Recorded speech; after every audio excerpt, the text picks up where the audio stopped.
morning or evening. I don't know when you're watching this. As I'm recording this, it is April 13th, 2020. Easter was yesterday. I hope you had a fantastic Easter.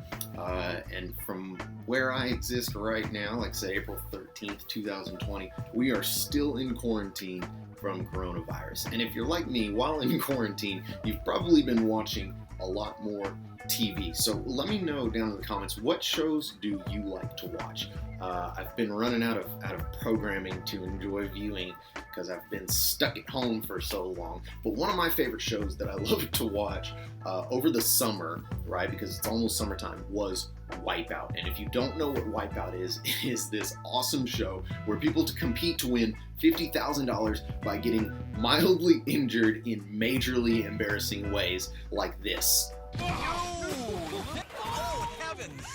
For the whole family. Oh. The head trick. Oh, the ice. Show jumping now. Oh, how to teach their man-children well. Oh. There's tons more ways that people get hurt, and it's hilarious, and I probably shouldn't laugh, but I do every time. The rest of that video is down in the comments. You can go watch that. But I remember that one of the most probably embarrassing ways that I hurt myself when I was younger, and it's really just because I totally got what was coming to me, was I remember when we were younger, my cousins and I built a tree house in our backyard, and with the help of my parents, of course. And we finished building this tree house, and we decided, hey, we worked so hard on this tree house, we have to sleep in it. We're gonna have a camp out, we're gonna do fire, marshmallows, s'mores, and we're gonna hang out and spend the night in this tree house. Mom, Dad, can you please do that? And they said, that's fine, but make sure that you wear shoes anytime you're down underneath the treehouse, because there's probably going to be some nails and stuff laying around, and I don't want you to step on a nail or anything. And we're like, Mom, Dad, it's fine. I worked my butt off on this treehouse. This is my fortress of solitude. There's no way I'm going to get hurt at this treehouse. It's going to be fine. In the middle of the night, I had to go to the bathroom, and so I go down the ladder of this treehouse, and what should happen? But in my barefoot state, I step on a nail. And I remember it being not just painful, because obviously I stepped on a nail and I had a block of wood attached to a nail attached to my foot, but also just being embarrassing because I was told not to do it, I was warned, and here I am. Right? And that was probably one of the most physically painful things that I've experienced, but I've experienced more painful things, right? Emotional pain, loss, failure, and maybe you know what that's like, because fear and loss and failure and pain is just kind of inevitable. Now, I'm not trying to sound like a bummer, right? That's just the way it is. I'm not saying anything new, of course. You probably all already know this.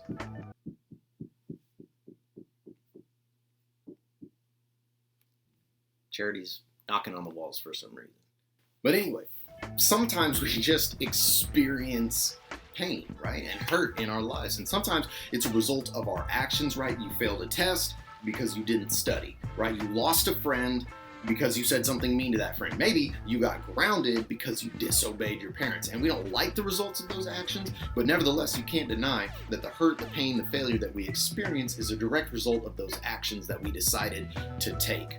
But sometimes it's from outside forces that we experience pain and hurt and loss, right? Sometimes things just happen, right? A loved one dies, your parents get divorced, a global pandemic forces you into quarantine for a month, and you're stuck in your house. But whether it's our fault or someone else's, sometimes life just goes wrong. And for the next few weeks, we're going to talk about how when life starts to hurt, that you can find joy in the midst of pain.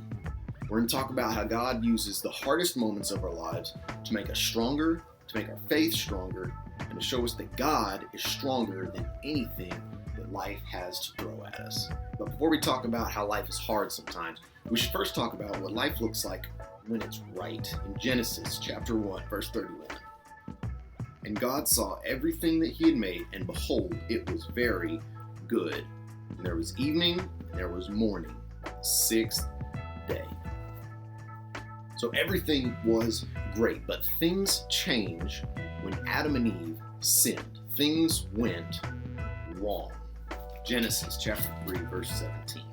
And to Adam he said, because you have listened to the voice of your wife and have eaten of the tree of which I commanded you, you shall not eat of it. Cursed is the ground because of you. In pain you shall eat of it all the days of your life. Thorns and thistles it shall bring forth for you, and you shall eat the plants of the field. So we see that sin creates consequences, right? And so as long as we live on this earth, in these bodies, there will be failure, there will be pain, there will be loss, there will be struggle. And although failure, pain, and loss are unavoidable because of sin, it's not the end of the story. Listen, sin has caused so much hurt and pain, but ultimately Jesus can redeem what is wrong. When we experience pain because of our sin, Jesus says, I can redeem you. You are never too far gone to be rescued. In Colossians chapter 1, we read this. He has delivered us from the domain of darkness and transferred us to the kingdom of his beloved Son, in whom we have redemption, the forgiveness of sins. See, in our sin, we've done wrong. We have made mistakes. We have done some stupid things. But Jesus can redeem us from our own wrongs. But not just that, he can redeem you and me and also redeem the world. We read on in verse 15. He is the image of the invisible God, the firstborn of all creation. For by him all things were created in heaven and on earth, visible and invisible. Whether thrones or dominions or rulers or authorities, all things were created through him and for him. And he is before all things, and in him all things hold together. And he is the head of the body, the church. He is the beginning, the firstborn from the dead, that in everything he might be preeminent. For in him, listen to this, all the fullness of God was pleased to dwell, and through him to reconcile to himself all things, whether on earth or in heaven, making peace by the blood of his cross. Because Jesus is Redeemer, both now and forever, our hurt can become hope. We can trust that Jesus will redeem the whole world someday, and listen, that he can redeem any situation right now. Whatever it is, Jesus can redeem what's gone wrong. That might sound good, but what does that mean exactly? When we're in the middle of our hurt and our pain, how can Jesus help? First, we need to talk about, just like we read, that Jesus can redeem us from darkness and death. Listen, if you have never decided to follow Jesus and to let him begin to transform you from the inside out, today is a great day to begin that journey. So much of our pain and so much of our hurt is caused by our own sins, our own mistakes, our own dumb decisions. And if we want real transformation, we need Jesus to redeem us before we can ask him to redeem our situation. Listen, if you want to learn how you can be redeemed, to let Jesus change you from the inside out, to become a Christian, right? To be redeemed from your mistakes and find a new life and new hope in Jesus, listen, email me at greg@cbcfamily.net. Send me a message at students at Calvary on Instagram, and let's talk about what it means and how it is that you can begin to find hope and life from the redeeming, saving grace that Jesus offers. But transformation doesn't just happen, it requires our participation. Imagine, it's kind of like, think of it like, just come with me.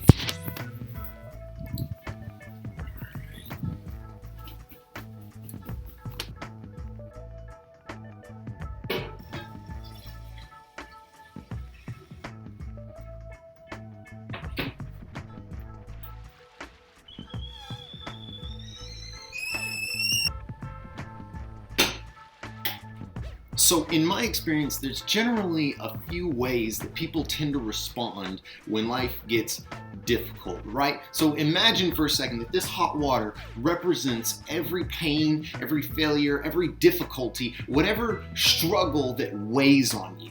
And think about which one of these items that you might be and which one that you hope to be. A carrot, right? Carrot's a great snack.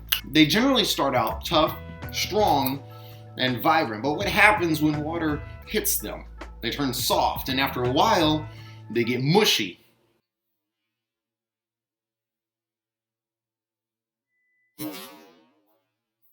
They start to lose some of their color, and eventually, they fall apart. Does that sound like you? When life gets painful, do you start to fall apart? Do you let difficulty make you weak, anxious, insecure, uncertain about the future? Or are you more like an egg, right? When they meet hot water, what happens? They harden, and with enough time, they become tough, inflexible, and you let it sit a while, and they start to smell. Does that sound like you? Do you smell? No, but when life gets painful, does your heart get hard and bitter? Do you let difficulty make you angry, selfish, suspicious, or unforgiving? But what if you were able to face your difficulty in a different way? What if Jesus could help you endure the hot water of life more like coffee beans? What happens when coffee meets hot water? The water releases the very best parts of the coffee. In hot water, the flavor, the aroma, the richness of coffee beans deepen and grow stronger with time. Does that sound like the kind of person you want to be? When life gets painful, what would you like your faith and your character to be? Right? When life gets painful, do you want your faith and your character to deepen, to grow, to get richer? And how do you think Jesus could redeem your difficulty in a way that helps us become a better version of yourself? No matter what kind of hot water you may find yourself in, Jesus can redeem what's gone wrong, but you need to invite him into the process. So are you going to let your pain make you fall apart? Will you let it make you hard and bitter, or will you let Jesus redeem your situation and let him make your faith and character stronger through difficulty?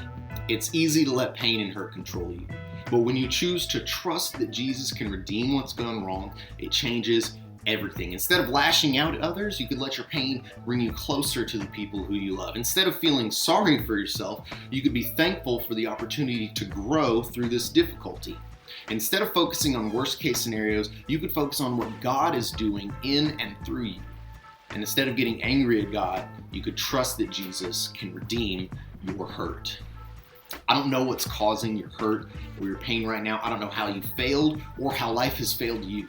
But I do know that Jesus has seen what's gone wrong, and he desperately wants to show you what his power to redeem really looks like. Listen, if you need Jesus to redeem you because of your sin, because of your mistakes, and that's the biggest cause of your hurt and pain, he can do that. He can redeem you. If you need Jesus to redeem your circumstances, your situation, because life is really, really hard right now, he can do that too. And he can redeem any difficulty for good. Look, I know that life can be difficult, it can be painful sometimes, but I hope you'll remember that none of it is beyond God's ability to redeem. No matter what you're going through, remember, Jesus can redeem what has gone wrong.